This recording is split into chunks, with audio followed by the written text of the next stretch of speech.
Hello students, आज के lecture में हम न्यूमेरिकल के सॉल्यूशंस देखेंगे।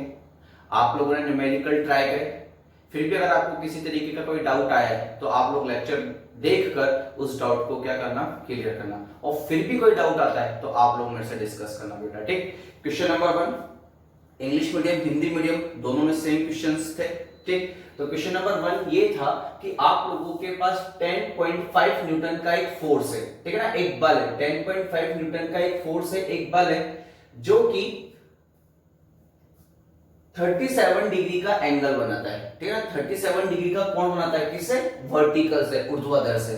तो आपको उस बल के ऊर्ध्वाधर घटक और क्षैतिज घटक, वर्टिकल और हॉरिजॉन्टल कंपोनेंट आप लोगों को क्या करना है बेटा, फाइंड आउट करना है। तो देखना किस तरीके से अपन ये करेंगे, ठीक।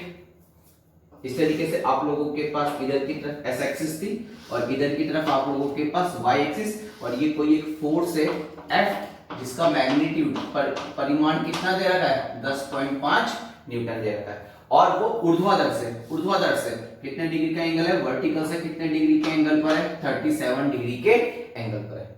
आगे बस में अब आप देखिए, इस बल के, इस फोर्स के दो कंपोनेंट आएंगे, दो घटक आएंगे, एक इधर की तरफ आएगा और एक घटक आपका इधर की तरफ आएगा। एक कंपोनेंट इधर आएगा, इधर जो कंपोनेंट आएगा, घटक आएगा, वो होगा Fx, इधर जो आएगा Fy। अब आपको ध्यान से देखना, मैंने क्या बोला है, जिस एक्सिस के साथ एंगल होगा, जिस एक्सिस के साथ, जिस अक्ष के साथ कोण होगा, उसके साथ हमेशा कौन जाएगा, cos। तो ये हो जाएगा 10.5, ठीक है ना, 10.5। और इसका इधर वाला जो घटक आएगा, इधर वाला जो कंपोनेंट आएगा, वो आ जाएगा cos 37 डिग्री। और यहाँ पे जो आएगा वो कितना आ जाएगा आप लोगों के पास, 10.5। अगर cos यहाँ पे चला गया तो यहाँ पे कौन आ जाएगा आपके पास, sin 37 डिग्री। आई बात समझ में?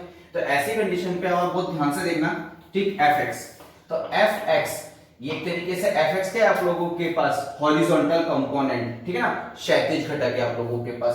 तो Fx इक्वल टू आप लोगों के पास हो जाएगा 10 sin 37 डिग्री। ये हो जाएगा 10 और सॉरी 10.5 और sin 37 की वैल्यू कितनी हो जाएगी आपके पास, 3/5। ओके, तो यहां से पॉइंट हटा के इधर 10 लिख देते हैं थोड़ी सी देर के लिए। ये से कितने टाइम चला जाएगा, ये से टाइम चला जाएगा टोटल 21 टाइम चला जाएगा। तो आप लोगों के पास ऊपर हो जाएगा 63 अपॉन में 10, इट मींस 6.3 न्यूटन। ये Fx की वैल्यू हो गई आपके पास। इसी तरीके से Fy इक्वल टू आपके पास कितना हो जाएगा, 10.5 cos 37 डिग्री। ऐसी कंडीशन पे 10.5 cos 37 की वैल्यू होती है आपके पास 4/5, 4/5। यहां से पॉइंट उठा के नीचे 10, ये से कितने टाइम चला जाएगा, वही 21। तो आप लोगों के पास कितना हो जाएगा, 484 अपॉन में 10। तो ये कितना जाएगा, 8.4 न्यूटन। ये किसकी वैल्यू आ गई आप लोगों के पास, ये वैल्यू आ गई आप लोगों के पास Fy की, ठीक। तो ऐसी कंडीशन पर अगर मैं लिखना चाहूं तो F वेक्टर इक्वल टू कितना हो जाएगा, Fx i cap Fy j cap हो जाएगा। अब Fx की वैल्यू कितनी है, Fx के 6.3, तो हो जाएगा 6.3 i कैप प्लस, और यहां पर कितना हो जाएगा 8.4, और साथ में कितना हो जाएगा j कैप। ये आप लोगों के पास F वेक्टर की क्या जाएगी, इट मींस अपन लोगों ने उस बल को, उस फोर्स को आई कैप जे कैप के टर्म में रिप्रेजेंट भी कर दिया, प्रदर्शित भी कर दिया। साथ में उसके अपन लोगों ने हॉरिजॉन्टल और वर्टिकल कंपोनेंट, ऊर्ध्वाधर और क्षैतिज घटक अपन लोगों ने यहाँ पर कैलकुलेट कर लिया। आई बात समझ में? देखो जल्दी से,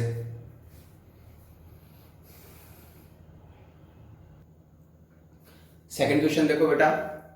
सेकंड क्वेश्चन में आपको दो वेक्टर दे दिए, एक तो ए वेक्टर दे दिया और एक बी वेक्टर दे दिया। तो आपको सबसे पहले ए वेक्टर का मैग्नीट्यूड, मतलब सदिश ए का परिमाण, सदिश बी का परिमाण, magnitude of b vector, a plus B vector का परिमाण और ए माइनस बी वेक्टर का परिमाण, इट मींस मैग्नीट्यूड आपको कैलकुलेट करना। तो अपन फर्स्ट क्वेश्चन करते हैं पहले, ठीक है ना। अपन ए वेक्टर पे बात करते हैं। तो ए वेक्टर कितना दे रखा है आप लोगों को, 4 i cap plus 3 j cap दे रखा है। अब अपन देखना, अपन इसमें सारी डिटेल में बात करेंगे, डिटेल में, ठीक। पहले मैं इसका मैग्नीट्यूड, ठीक है ना, इसका परिमाण निकालता हूं। तो कैसे निकालेंगे, वही मॉड ले लो, फिर रूट 4 का स्क्वायर प्लस 3 का स्क्वायर हो जाएगा कि नहीं जाएगा? तो आप लोगों के पास यहाँ पे कितना हो जाएगा 16 प्लस 9, इट मींस ये कितना हो जाएगा 25, तो ये कितना हो जाएगा आप लोगों के पास 5। ये आप लोगों के पास सदिश ए का परिमाण आ गया, मैग्नीट्यूड ऑफ ए वेक्टर आ गया। ठीक, वो आपसे इस क्वेश्चन में आप लोगों से इकाई सदिश भी तो पूछ सकता था, यूनिट वेक्टर भी तो पूछ सकता था कि ए वेक्टर का यूनिट वेक्टर बताओ, या फिर ए वेक्टर का ए सदिश का इकाई सदिश बताओ। तो इकाई सदिश क्या होता है? ए कैप होता है कि नहीं होता है? तो ए कैप इक्वल टू कितना हो जाएगा? ए वेक्टर अपॉन में मैग्नीट्यूड ऑफ ए वेक्टर, मतलब सदिश ए बटे में सदिश ए का परिमाण। तो ये कितना जाएगा आप लोगों के पास? ये हो जाएगा आप लोगों के पास 4i cap plus 3j cap upon में कितना हो जाएगा 5। ये आप लोगों के पास क्या निकल के आ गया? इकाई सदिश, यूनिट वेक्टर निकल के आ गया। वो आप लोगों से ये भी पूछ सकता था कि जो ए वेक्टर है, बहुत ध्यान से सुनना हो आप लोग, ए वेक्टर, ठीक है ना, बहुत ध्यान से सुना। वो आप लोगों से मान लीजिए कि ये तो गई एस एक्सिस और ये हो गई आप लोगों के पास वाई एक्सिस और ये हो गया आप लोगों के पास ए वेक्टर। तो वो आप लोगों से पूछ सकता है कि ए वेक्टर एस एक्सिस के साथ, ठीक है ना, ए वेक्टर सदिश ए एस अक्ष के साथ कितने डिग्री के कोण पर है? तो आपको क्या निकालना है? थीटा निकालेंगे नहीं निकाल। अब आपको पता है कि ए एक्स इक्वल टू कितना हो गया 4 और ए वाई इक्वल टू कितना हो गया 3, क्योंकि ये ए एक्स है ये ए वाई। और जब भी अपन डायरेक्शन निकालते हैं डायरेक्शन, तो डायरेक्शन निकालने के लिए अपन क्या यूज करते हैं? tan थीटा यूज करेंगे कि एस अक्ष से इतने डिग्री के एंगल पे चले जाओ, एस अक्ष से इतने डिग्री के एंगल पे चले जाओ, तो tan थीटा, तो tan थीटा इक्वल टू कितना हो जाएगा? ए वाई अपॉन में ए एक्स हो जाएगा, क्योंकि जिसके साथ एंगल होता है वो बेस होता है, आधार होता है, और जिसके साथ, जिस अक्ष के साथ, जिस एक्सिस के साथ कोई एंगल नहीं होता है वो परपेंडिकुलर होता है, इट मींस लंब होता है। तो tan थीटा क्या होता है? लंब बटा आधार। तो आप लोगों के पास ये कितना हो जाएगा? tan theta equal to a y की वैल्यू कितनी है? ए वाई की वैल्यू है 3 और ए एक्स की वैल्यू कितनी है आप लोगों के पास? ए एक्स की वैल्यू आप लोगों के पास 4। तो tan थीटा इक्वल टू आप लोगों के पास कितना आ जाएगा? 3 अपॉन में 4 आ जाएगा। आ गई बात समझ में आप लोगों को? अब आपको ध्यान से देखना इस चीज को। मैंने आप लोगों को sin 37 की वैल्यू कितनी बताई थी? 3/5। cos 37 की वैल्यू कितनी बताई थी मैंने? 4/5। तो tan 37, तो tan क्या होता है? sin अपॉन में cos, sin अपॉन में cos। तो अब आप इसको बहुत ध्यान से देखना, sin अपॉन में cos हो जाएगा। तो sin कितना है? 3/5, तो ये हो जाएगा 3/5 अपॉन में कितना हो जाएगा? 4 अपॉन में 5। तो 5 से 5 तो कैंसिल हो जाएगा ना। तो जब आप इसको सॉल्व करेंगे, सॉल्व करके देखना एक बार आप अपने लेवल पे, ठीक है ना। तो sin 37 की वैल्यू कितनी आ जाएगी? 3/4। तो sin 37 की वैल्यू कितनी आएगी? 3/4। तो ये हो जाएगा 3/4 किसके इक्वल हो जाएगा? sin 37, tan 37 के। तो मैं इसको किसके इक्वल लिख सकता हूं? tan 37, tan से tan को रिप्लेस करो तो थीटा इक्वल टू कितना जाएगा? 37 डिग्री आ जाएगा। आई बस में, तो ये एंगल आप लोगों के पास कितना हो गया? 37 डिग्री। टोटल एंगल कितना होता है? 90। अब 37, तो फैक्ट है कि ये वाला एंगल आप लोगों के पास कितना होगा? 53 डिग्री होगा। तो आप ये तो बोलोगे कि एस एक्सिस से 37 डिग्री के एंगल पे चले जाओ या वाई एक्सिस से 53 डिग्री के एंगल पे चले जाओ, आप लोगों को कौन मिल जाएगा? वेक्टर ए मिल जाएगा। तो देखो ए की क्वेश्चन में अपन लोगों ने कितने सारे क्वेश्चन कर लिए। इसी तरीके से बी के लिए करेंगे, ठीक है ना, और इसी तरीके से आगे के दोनों के लिए करेंगे। तो एक के लिए तो मैंने बताया और इन तीनों का सॉल्व करके आप लोग मुझे भेजेंगे।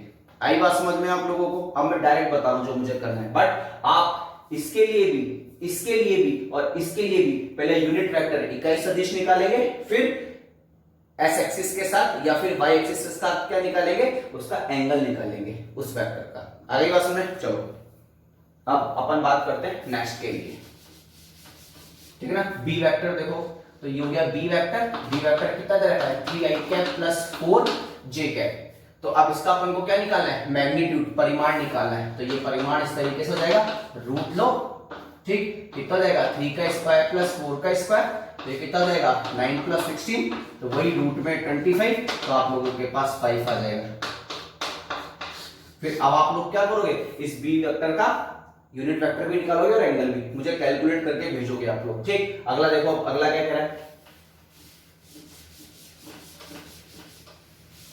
अगला है आप लोगों के पास A vector plus B vector. Magnitude बाद में लिखेंगे, ठीक है ना, पहले अपन परिमाण बाद में लिखेंगे, पहले अपन दोनों वेक्टर को, दोनों सदिश को जोड़ते। तो A vector plus B vector equal to, अब ए वेक्टर की वैल्यू कितनी है, ए वेक्टर की वैल्यू 4i के प्लस 3j के, प्लस बी वेक्टर की वैल्यू कितनी है 3i के प्लस 4j के। अब आप देखना i कैप के साथ i कैप भी जुड़ेगा, i कैप के साथ i कैप ऐड होगा और j कैप के साथ j कैप ऐड होगा। आई बात समझ में आप लोगों को, जो s एक्सिस पर है वही तो जुड़ेंगे और जो y एक्सिस पर है वो जुड़ जाएंगे। तो ऐसी कंडीशन पे अब आप लोगों के पास ये कितना हो जाएगा, ये हो जाएगा 7i cap plus 7j cap, हो गया। तो ये आपके पास किसकी वैल्यू होगी, ए वेक्टर प्लस बी वेक्टर की वैल्यू होगी। अब अपन इसका क्या निकाल रहे हैं, परिमाण, ठीक है ना। तो ये हो जाएगा a vector plus B vector, कितना जाएगा 7 का स्क्वायर प्लस 7 का स्क्वायर। तो अपन इसको कंप्लीट रूप से क्या बोल देते हैं, इसको अपन सी वेक्टर बोल देते हैं थोड़ी सी देर के लिए। तो आप लोगों के पास ये कितना हो जाएगा 49 प्लस 49, ठीक है ना। तो ये आप लोगों के पास जो वैल्यू जाएगी, ये जाएगी 49 रूट 2 बचेगी। ठीक, ये आप लोगों के पास क्या आ गया, ए वेक्टर प्लस बी वेक्टर का परिमाण आ गया। ठीक है, इसी तरीके से अगर मैं बात करता हूं किसके लिए, मैं बात करता हूं ए वेक्टर माइनस बी वेक्टर।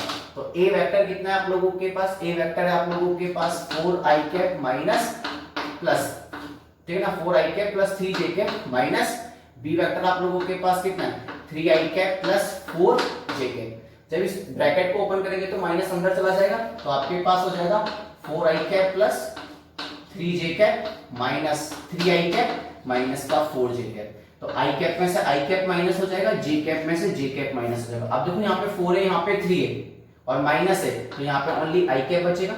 यहाँ पे प्लस का 3 है, यहाँ पे माइनस का 4 है, तो माइनस का j कैप बचेगा। ये किसकी वैल्यू होगी आपके पास, a vector minus b vector की वैल्यू होगी। ठीक है, तो अपन इसको किस तरीके से लिखेंगे, magnitude of a vector minus b vector, मतलब सदिश a माइनस सदिश b का परिमाण। तो वही इस तरीके से, मैं इसको इस तरीके से, ठीक है ना। अब अपन इसको इस तरीके से लिख देते हैं 1i cap plus minus 1j cap. अरे बस में तो अपन 1 का स्क्वायर करेंगे प्लस माइनस 1 का स्क्वायर करेंगे, तो माइनस 1 का स्क्वायर तो प्लस 1 हो जाएगा, तो आप लोगों के पास हो जाएगा प्लस 1 तो आप लोगों के पास आ जाएगा रूट 2, आ जाएगा a vector minus b vector का परिमाण आ जाएगा। आई बात समझ में, देखो जल्दी से इसको, और इसके इकाई सदिश और एंगल एस एक्सिस के साथ आप लोग मुझे निकाल के बताओगे बेटा, ठीक है। क्वेश्चन नंबर 3 देखो बेटा, क्वेश्चन नंबर 3 क्या कह रहा है कि a vector equal to 2i cap plus 3j cap plus 4k cap है। तो आपको सदिश a का परिमाण ज्ञात करना है, मैग्नीट्यूड ऑफ a वेक्टर बताना है आपको। तो बस ये तो बहुत इजी है, रूट लेके क्या करेंगे 2 का स्क्वायर प्लस 3 का स्क्वायर प्लस 4 का स्क्वायर। तो आप लोगों के पास ये कितना हो जाएगा 4 प्लस 9 प्लस 16 हो जाएगा कि नहीं हो जाएगा। ठीक, तो आप लोगों के पास यहाँ पे ये कितना हो जाएगा रूट में 29 हो जाएगा। आई बात समझ में आप लोगों को।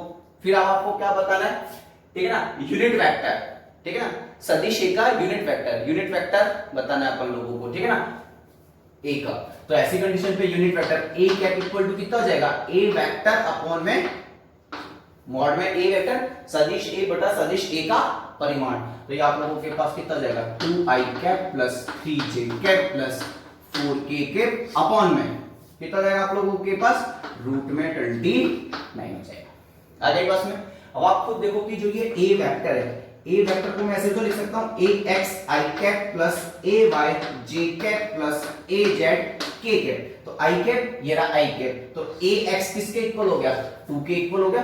तो अपन लोगों के पास ax इक्वल टू हो गया 2, ay किसके इक्वल हो जाएगा 3 के, तो ay इक्वल टू हो जाएगा 3, az किसके इक्वल हो जाएगा 4 के, तो az इक्वल टू हो जाएगा 4। तो अपन को डायरेक्शन कोसाइन का मतलब दिक्कोज्या बतानी है। दिक्कोज्या मतलब cos अल्फा इक्वल टू कितना होता है ax अपॉन में a।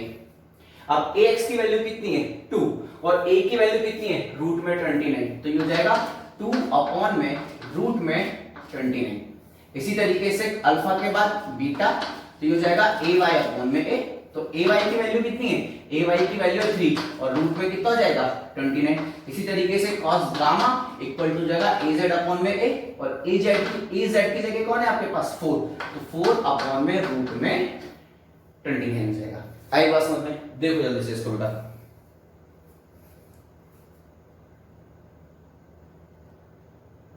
नेक्स्ट क्वेश्चन देखो बेटा, क्वेश्चन नंबर 3 में आपको a वेक्टर सदिश a इक्वल टू दे रखा है 2ik plus 3jk plus 2kk, तो आप लोगों को इसका यूनिट वेक्टर इकाई सदिश पता करना है। तो इकाई सदिश आप लोगों के पास कितना हो जाएगा a cap equal to a vector upon में मॉड a सदिश a बटे सदिश a का परिमाण। तो सदिश a का परिमाण ज्ञात करो पहले। तो सदिश a का परिमाण निकालना बहुत आसान है, रूट लो जो यहां पर है उसका स्क्वायर करो, ay का स्क्वायर करो, az का स्क्वायर करो, तो कितना हो जाएगा 4 प्लस 9 प्लस 4 हो जाएगा कि नहीं हो जाएगा, तो कितना हो जाएगा ये 8 प्लस 9, तो रूट में कितना जाएगा आप लोगों के पास 17 हो जाएगा, ठीक है ना 17 हो जाएगा।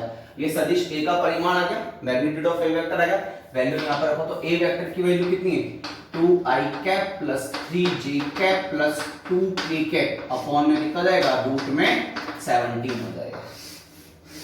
आई बात समझ में आप लोगों को, देखो जल्दी से इसको, ठीक है बेटा। नेक्स्ट क्वेश्चन देखो क्या कह रहा है, if a unit vector is represented by 0.5 i cap 0.8 j cap plus c k cap, then find the value of c, ठीक है ना।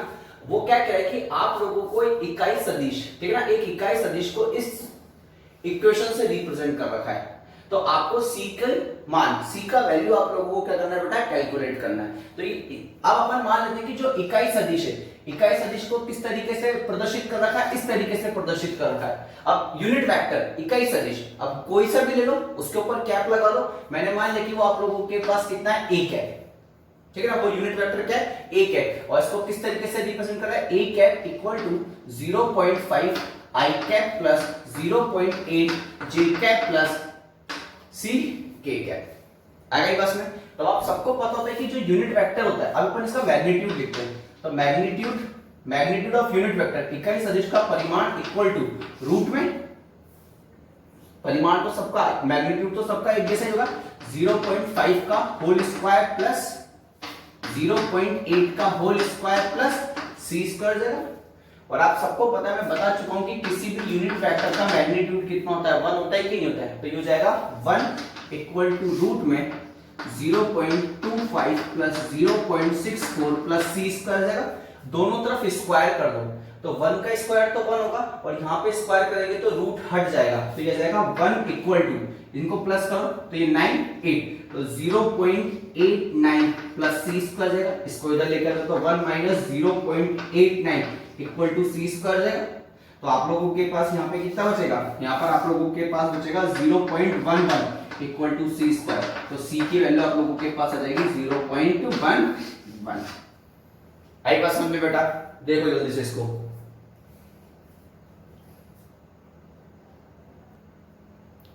नेक्स्ट क्वेश्चन देखो बेटा, आप लोगों के पास एक ब्लॉक दे रखा है, ठीक है ना, जिसका मास कितना है m, इस पर नॉर्मली देखो ये तो हो जाएगा क्षैतिज हॉरिजॉन्टल और ये हो जाएगा वर्टिकल, इट मींस ऊर्ध्वाधर। एक फोर्स लगा है जो कि वर्टिकल से ऊर्ध्वाधर से 60 डिग्री के कोण पर है।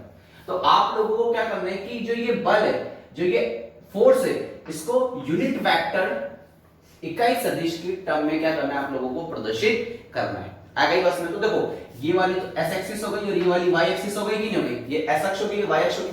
अब मैंने आपको बता चुका हूं कि जिस अक्ष के साथ, जिस एक्सिस के साथ एंगल होता है उसका उधर वाला जो कंपोनेंट आएगा उसके साथ cos आएगा, तो हो जाएगा f cos 60 डिग्री और यहां पर हो जाएगा f sin 60 डिग्री हो जाएगा। जिस एक्सिस के साथ, जिस अक्ष के साथ कोण है उसके साथ cos जाएगा, जिसके साथ कोई एंगल नहीं है, कोई कोण नहीं, उसके साथ अंशक बन जाएगा sin जाएगा। तो ऐसे कंडीशन पे आप लोगों के पास fy इक्वल टू कितना हो गया, f cos 60 डिग्री हो गया कि नहीं हो गया। तो f की वैल्यू आप लोगों के पास कितनी है, तो ये हो गया 60 इंटू 1/2, तो आप लोगों के पास हो गया 30 न्यूटन। इसकी वैल्यू आ गई, fy की वैल्यू हो गई। इसी तरीके से आप लोगों के पास fx इक्वल टू कितना हो गया, f sin 60 डिग्री हो गया। f की वैल्यू कितनी है 60 और sin 60 डिग्री की वैल्यू कितनी होती है √3/2। ये से कितने टाइम चला जाएगा, 30 टाइम चला जाएगा, तो fx इक्वल टू आपके पास हो जाएगा 30√3 न्यूटन। तो अब आप लोगों के पास f वेक्टर इक्वल टू कितना हो जाएगा, fx i cap plus fy j cap. तो fx की वैल्यू कितनी है 30√3 i cap plus 30 j cap, और साथ में यूनिट भी लगा दो न्यूटन। इस तरीके से रख लेंगे। आइए ये बात समझ में, देखो जल्दी से।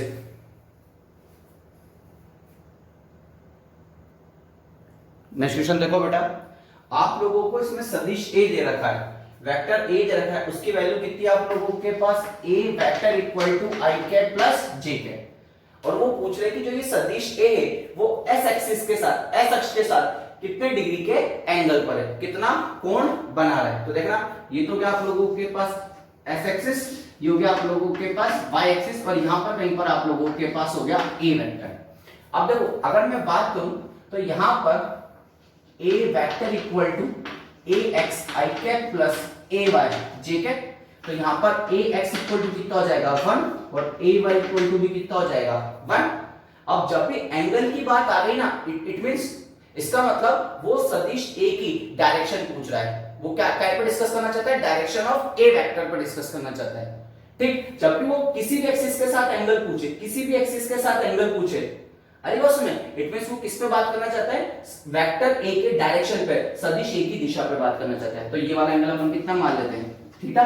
और डायरेक्शन के लिए जब भी बात करते तो tan थीटा के पास जाते हैं, किन जाते हैं। अब जिस एक्सिस पे थीटा, तो ये तो हो गया बेस आधा, और जिसके साथ थीटा नहीं वो हो गया परपेंडिकुलर, लंब। तो ऐसी कंडीशन पे tan थीटा इक्वल टू कितना आता है आप लोगों के पास, लंब बटा आधा, ठीक है ना, परपेंडिकुलर अपॉन बेस। अब परपेंडिकुलर यहाँ पे जो कंपोनेंट होगा वो ay होगा, यहाँ पे जो कंपोनेंट होगा ax होगा, यहाँ पे जो घटक होगा वो ay होगा, यहाँ पे जो घटक होगा वो ax होगा, क्यों होगा, तो परपेंडिकुलर अपॉन बेस, लंब बटा आधा। तो ये जाएगा आप लोगों के पास ay अपॉन में ax हो जाएगा, क्यों नहीं जाएगा, ठीक है। अब ay की वैल्यू कितनी है 1, ax की वैल्यू कितनी है 1।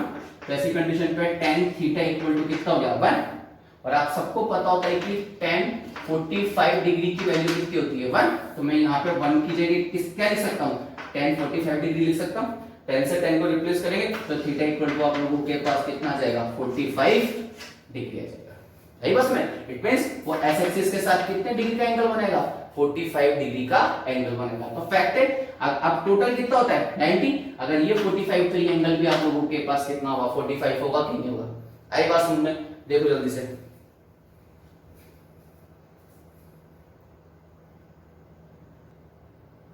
ठीक है बेटा, नेक्स्ट क्वेश्चन में देखो, आप लोगों को इस तरीके से तीन वेक्टर, तीन सदिश दे रखे हैं, और वो पूछा है कि रिजल्टेंट, रिजल्टेंट का मतलब ये कि इन तीनों को मिला के एक आई कैप और जे कैप की टर्म में लिखो।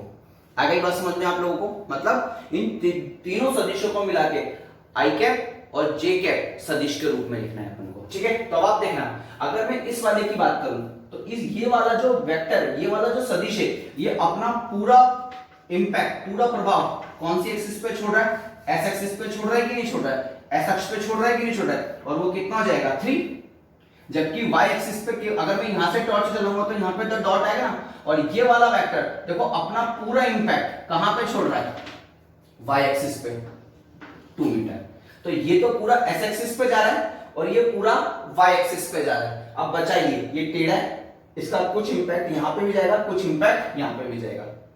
अगली बस में, तो अब इसका इधर की तरफ देखो 37, तो इधर की तरफ, तो जिस एक्सिस के साथ, जिस अक्ष के साथ कोण होता है उसके साथ कॉस आएगा, तो इसका ये वाला घटक, इसका ये वाला घटक कितना आ जाएगा 5 cos 37 डिग्री, और ये वाला घटक कितना आ जाएगा, इसका ये वाला कंपोनेंट कितना आ जाएगा 5 sin 37 डिग्री, और ये वाला वेक्टर तो इधर आ ही रहा है ना इस तरीके से, कितना 3 मीटर, ये भी मीटर लगा दो, और ये वाला ऊपर की तरफ आ रहा है 2 मीटर। अब आप देखो इसका एक कंपोनेंट, एक घटक इधर आया और ये पूरा का पूरा दोनों एक ही डायरेक्शन में जा रहे हैं कि नहीं जा रहे, तो दोनों ऐड हो जाएंगे कि नहीं हो जाएंगे। तो ये तो हो गया एस अक्ष, तो अपन लिखते हैं सॉल्यूशन देखना बाबू, अपन लिखते हैं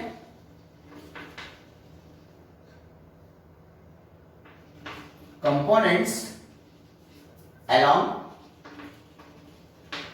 एस एक्सिस, एस अक्ष के अनुदिश घटक। अब एस अक्ष के अनुदिश घटक कितने हैं? 2, और एक ही डायरेक्शन में, तो सिंपल जोड़ दूंगा, ऐड कर दूंगा, तो ये कितना हो जाएगा 5 cos 37 degree plus 3।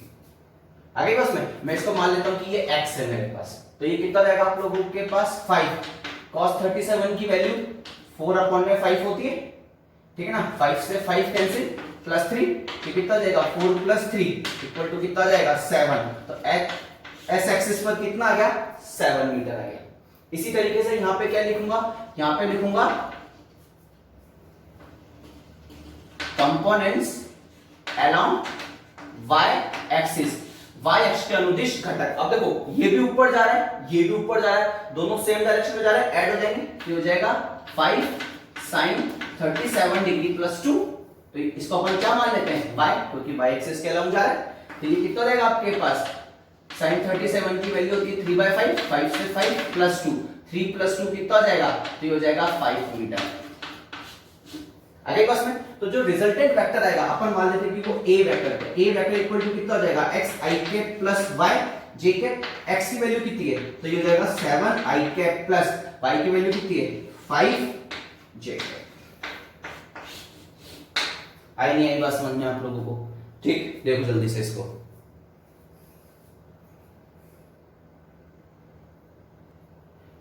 Next question देखो बेटा, वो क्या कह रहा है, ए वेक्टर इज नॉट चेंज्ड, एक सदिश परिवर्तित नहीं होता है यदि, ठीक, it is rotated through an arbitrary angle, मतलब आप उसको किसी भी कोण से घुमा दो। मान लीजिए, बहुत ध्यान से देखना आप लोग, मान लीजिए कि आपके पास कोई ये वेक्टर ए, सदिश ए है, इसकी डायरेक्शन इधर है ना, इधर इधर इस तरीके से, ठीक। अगर सपोज मैंने इसको यहां इस तरीके से, ये ऐसे जा रहा था, मैंने इसको थोड़ा सा ऊपर कर दिया, इस तरीके से यहां से फोर्स अप्लाई कर दिया, पुश कर दिया इसको मैंने, ठीक है ना, तो ऐसी कंडीशन पे ये इधर जाते जाते एकदम से इधर जाने लग गया, क्या मैं अभी भी इसको वेक्टर ए बोलूंगा क्या? नहीं, डायरेक्ट, क्योंकि देखो किसी भी वेक्टर के पास दो चीज होती है, एक होता है मैग्नीट्यूड और एक होता है डायरेक्शन, एक होता है परिमाण और एक होती है दिशा।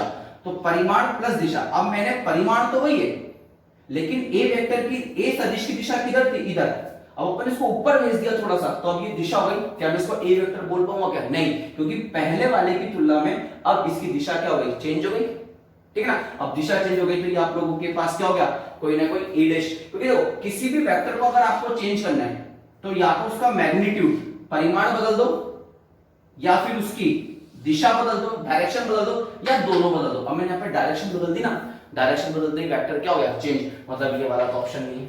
इसी तरीके से multiply by an arbitrary scalar, मतलब किसी भी स्केलर से मल्टीप्लाई कर दो। अब आप बहुत ध्यान से देखना, मान लीजिए कि ये कोई v वेक्टर है, ठीक है ना, मैंने इसको क्या करा, मैंने इसको m से मल्टीप्लाई कर दिया, मास से मल्टीप्लाई कर दिया, द्रव्यमान से गुणा कर दिया, तो अब m इंटू वी, अब आपको पता है कि m इंटू वी क्या होता है, मोमेंटम होता है कि नहीं होता है, संवेग होता है कि नहीं होता है। तो पहले तो था वेलोसिटी, वेग, और जैसे मैंने किसी स्केलर द्रव्यमान से गुणा करा, ठीक, मास से मल्टीप्लाई करा, तो ये वेलोसिटी, ये वेग किसमें बदल गया, संवेग में बदल गया, मोमेंटम में बदल गया। आई बस में, तो मतलब ये भी हो सकता, ठीक है ना। तो फैक्ट से भी नॉर्मली अगर अपन बात करते हैं कि अगर मैं यूनिट वेक्टर से मल्टीप्लाई, क्रॉस मल्टीप्लाई कर दूं, ठीक, क्रॉस प्रोडक्ट अपन लोग आगे जाकर डिस्कस करेंगे, ठीक है ना, कि जब अपन दो वेक्टर का क्रॉस प्रोडक्ट करते हैं, और ध्यान से सुना, जब अपन दो सदिश का, ठीक है ना, क्रॉस गुणा करते हैं, तो जो आप लोगों को सदिश मिलेगा,